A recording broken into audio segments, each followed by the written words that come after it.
Hello everyone and welcome to Over a Brew. Today I'm joined by Rory Tonkin, who's a cybersecurity advisor for Tarian, Regional Organised Crime Unit. We're going to be talking today about cyber resilience and cybersecurity and how it's not anymore just about the deployment of technical skills, it's about working with people, training their cyber behaviours, but also putting safeguards and guardrails in place that allow them to be safe and proactive in their day-to-day lives. Hopefully today you'll find something of value as we talk about who Tarian are, what Rory's role is, and what they can offer to education. So, Rory, thanks for coming in. Thank you for having me. It's obviously we've been working together now for some time, back and forth. So, just tell us a little bit about what your role at Tarian involves, and why has cybersecurity now become more of a people issue as opposed to an IT issue? Yeah, certainly. So, my role, as you described, is one of the cybersecurity advisors in Tarian, and specifically, I look after the education sector. With this, we're finding a dramatic increase across the board where education institutions are being targeted, and the kind of methods which these criminals are taking, they're not going for maybe the IT teams. They're not going certainly for the digital teams. They're very much going for practitioners who naturally rely on the specialists in the departments, and that's how they're kind of getting in. We're letting them in as opposed to themselves forcing their way in. I work with primary schools, secondary schools, colleges, universities. We are doing some work with some exam boards. I'm in the early stages of talking with some of the larger government bodies such as Estin. There's a real kind of need, if you like, where the education sector, they do enough already. The day-to-day, there's stressful roles bringing up our young people. However, this threat is there. And because naturally the data that you guys hold, the sensitive, the financial, these type of criminals really look to cause this operational disruption. So it is, from our point of view, we're looking at it changing the approach, if you like, from reactive to proactive, and that's where I come in. So we cover essentially the moment you come across the bridge to the Tenby seaside and then up just past the mountain range in mid Wales. So it's a big old area. But yeah, certainly we are getting around, and we're having some great responses from these schools, colleges, universities, as I say, local councils as well. Just forgot to add them. Yeah, it is a problem, but because it's more of the human side of things, which we look at, there are certainly mitigating steps that we can all take, very easy, practical, that can transfer then to our personal lives as well. Great. And I know from my interactions with Tarian in its various guises and with different members of staff that the ability to go from being reactive to a lot of situations in an education setting to be more proactive and putting steps in place to not just look after our learners, but to safeguard our staff as well in their day-to-day practices. Tarian has had a massive value in supporting us to do that. Now, I know in previous conversations we've discussed and you've talked about Project Apollo. So can you give me a bit of an overview and a bit of an outline of what Project Apollo is and how that helps to support education institutions? Yeah, certainly. So Project Apollo is our education project. It's kind of changed as I've come into the lead. It has its core kind of concept where we're looking to empower staff. As I said earlier on, this threat is very much coming to the forefront of education. I know, for example, recently the cyber breaches survey that was kind of updated on April the 30th. It's showing that the education institutions, education sector as a whole, is being hammered at double the rate as opposed to businesses. So there's a real need for a project such as Apollo. So not only are we empowering staff, but my overarching aim is to get every education institution to have a cyber incident response plan. The phrase I like to use when I do these talks and my awareness sessions is we're all familiar of what happens when the fire bell rings. However, none of us really know what to do if, for example, your system's shut down. And I appreciate not only the education sector, but in life, we do heavily rely on the digital world. 100%. And I appreciate with your work as well. I mean, you have so many interagency interactions that as an entity, Tarian engages and collects so much intelligence. And I know you, as you already mentioned, you personally work at the coalface with the education institutions. In your experience, what are the most significant cyber threats that are facing education providers right now, today? Yeah, I think the main one, or certainly the main access route, is phishing. We're all familiar with the term phishing. Phishing emails specifically is the main access route these criminals are taking. And within these phishing emails, they are deploying things in attachments such as ransomware or malware that certainly then becomes a ransomware attack. But you've got your impersonations. But for the most part, it usually stems through a phishing email. I think we're up to about 91% again from this cyber breaches survey that has given us this data. That is the main way they're coming in. And as I say, they are sophisticated emails. They're not, but I know, we're talking 10, 20 years ago where these emails would look very disjointed. There'd be kind of grammar errors. Certainly the email that you'd see would be clearly not from someone that you know. But what I like to tell people is, if you do receive this email, it's just check, verify. If you're not expecting this email or this communication, just verify it. Don't go along with it. Now, that is hard because you also have the stress factors, as we've kind of alluded to, of an education practitioner day to day, regardless of role, from practitioner right up to your SMT. There are stresses. As humans, stress is common day to day. But it's at that point where it just so happens that email will land in the inbox. And it's very much a shift then towards sort of identity-based attacks. So they are trying to manipulate the individual or replicate an entity that is prominent in that individual's life. They've done enough behind the scenes that, they can work that out from individuals that they're targeting. Obviously, with AI prominence at the moment, AI-enabled type scams are becoming more and more frequent. I think you've mentioned before. I think you've touched on this, but just remind me again, why is education such a prominent target? Why are these entities or these actors attacking education institutions? Yeah, I mean, there's a few reasons. The main one is that sensitive data. So you're looking at not only kind of learner names, addresses, date of birth, but then you can almost go that step further in terms of like safeguarding notes, neurodiversity assessments, medication schedules. The list goes on in terms of the sensitive data that you guys hold. Certainly as you kind of work up the education ladder, as you become your colleges, certainly your higher education with universities, there's a dramatic amount of financial data, research data. And again, it's all about opportunity. These criminals are aware that you guys hold that. Certainly, we've spoken about opportunities before. Criminals, and certainly us as members of the public, our lives, certainly as a parent, runs year to year using the academic calendar as a structure. We're aware of the times off. There are certainly exam seasons. And this is why the education sector is targeted so much. There are legacy systems in place. And I think the main thing is that it's not just IT's problem. I think from the conversation I've had right across the region, people are very happy to say, we don't have to worry about this because IT will look after it for us.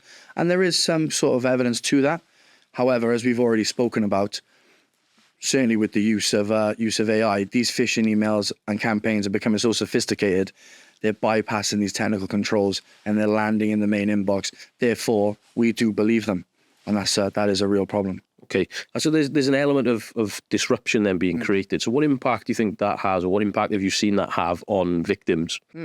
So I know, so if I use ransomware as an example, as a method where malware will be deployed, usually from a phishing email, the user, again, who is having a very normal day and sees a very normal and believable email, will click said attachment or link, believing that they are just acting as part of their day-to-day duties.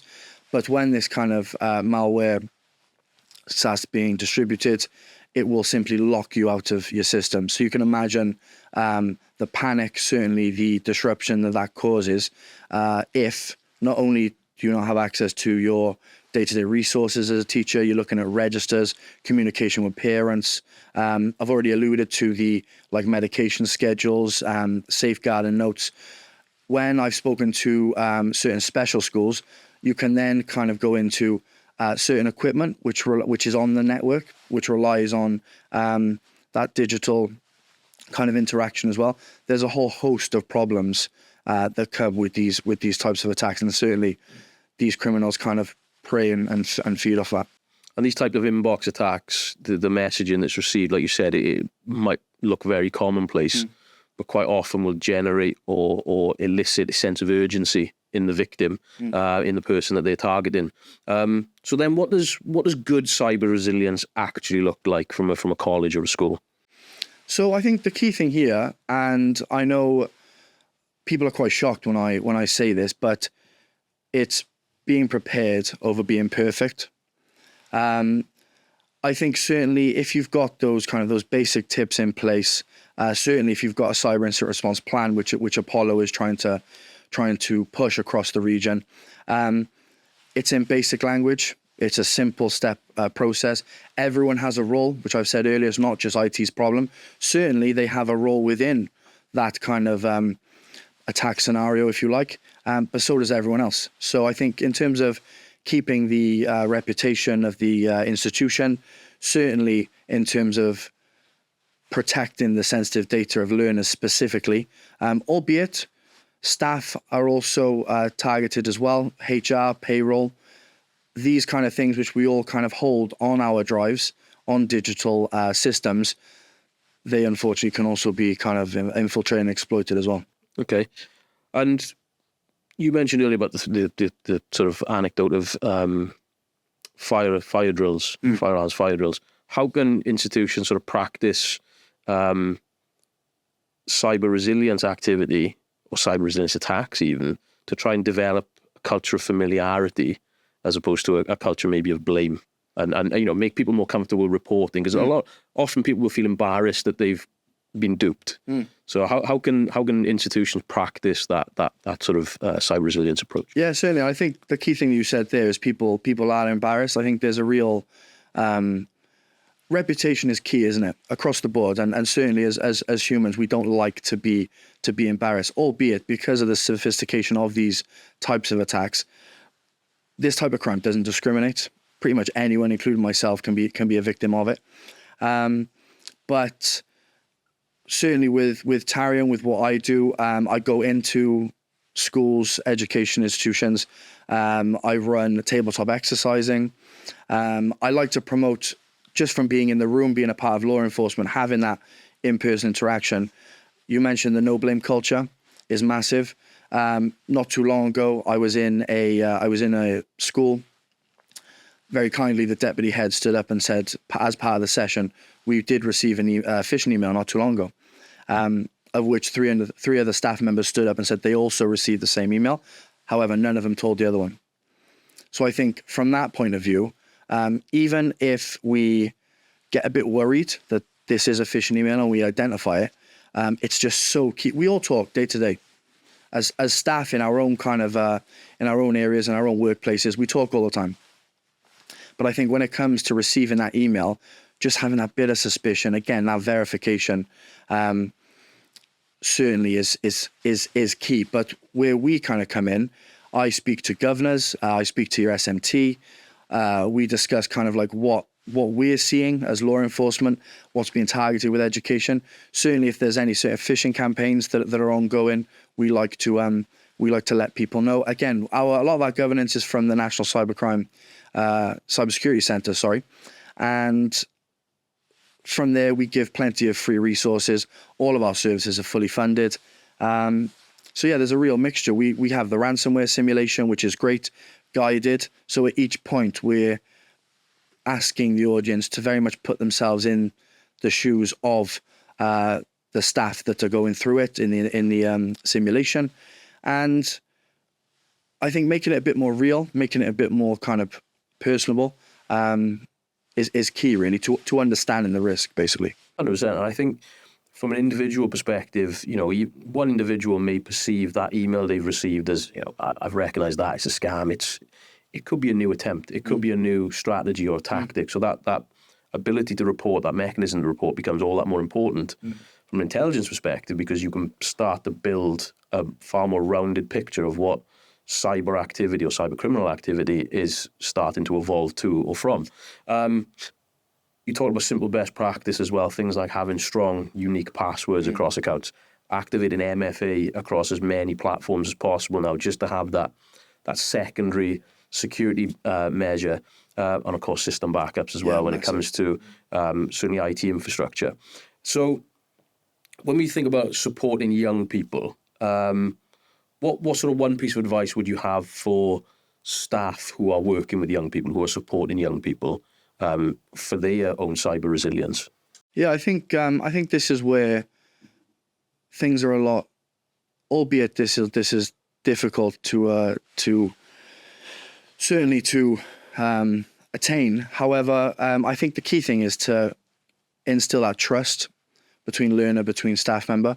Certainly, I'm aware that learners, young people, if something were to happen online in the digital space, whether this is at home or whether it's in school, college, etc., it's feeling comfortable to have that open conversation with an adult. And I think certainly across the board with cybercrime, it's so massively underreported. I think there's an element of, as we mentioned earlier, being embarrassed. Certainly we want to kind of instill that no blame culture, but yeah, I think with young people, it's making sure that they're comfortable enough to have those open conversations. Certainly make them aware that it's okay to come and talk about this type of stuff. And I think with that in mind, we would see a lot of young people feel a bit more safer online, knowing that they've got, whether it's a trusted adult in school or at home, that they can really kind of rely on and share what's really going on. Exactly. I mean, yeah, because cyber is now, certainly cyber criminality for young people is becoming a safeguarding challenge. And I know we do a lot of work individually with a lot of people across our institution, just helping support their well-being because of something that has happened online. I think I read a statistic recently that something like between 45 and 60% of young people will experience some form of cyberbullying, but only about 30% will actually report it. So it's a real interesting statistic that when you start to think about the culture of gaining support and coming out and asking for help, and often it's not knowing where to turn. So I know you mentioned earlier about sort of Tarian's geographical remit. You mentioned like from the bridge to Tenby and up to Powys, very much working with the South Wales forces, but Wales is a little bit bigger than that. We've got a little bit above, the Black Mountains. Yeah. So what does Tarian's interaction look like with, firstly, local cyber engagement, and how can those who aren't attached to Tarian gain local cyber engagement support? Yeah, certainly. So me personally, I liaise with local protect officers in South Wales Police, Gwent Police, Dyfed Powys, and then very recently we all met, including North Wales, came down. We all met together, and basically not only shared best practice. There was a few staff changes, which was great to kind of have that interaction together. But we are all aware that, as I explained earlier, cybercrime doesn't discriminate. It's right across the board. We're all dealing with similar things. But if there is any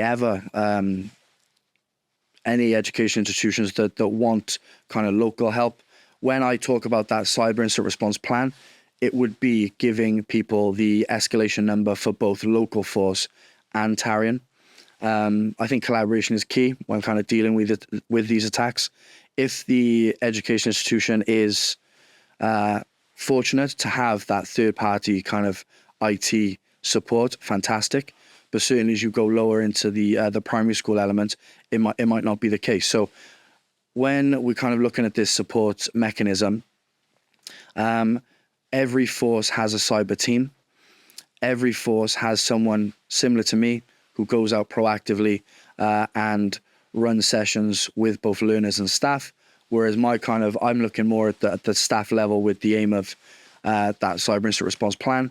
But yeah, certainly there's we can either, I know there's each force has their website, which you can kind of get access to them through there.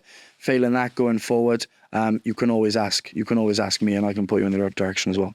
Yeah, that's wonderful. And as part of today's episode, we'll ensure that we include the local cyber engagement officer's contact details and the Northwest Rocu who cover North Wales, to ensure that we've got a pan-Wales approach to being able to access cyber resilience and cyber engagement resources, and of course Tarian services.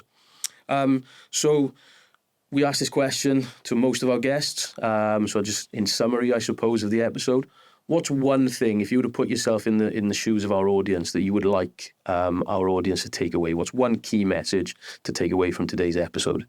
Yeah, I think the key thing is that most cyber attacks start with a very much a human element.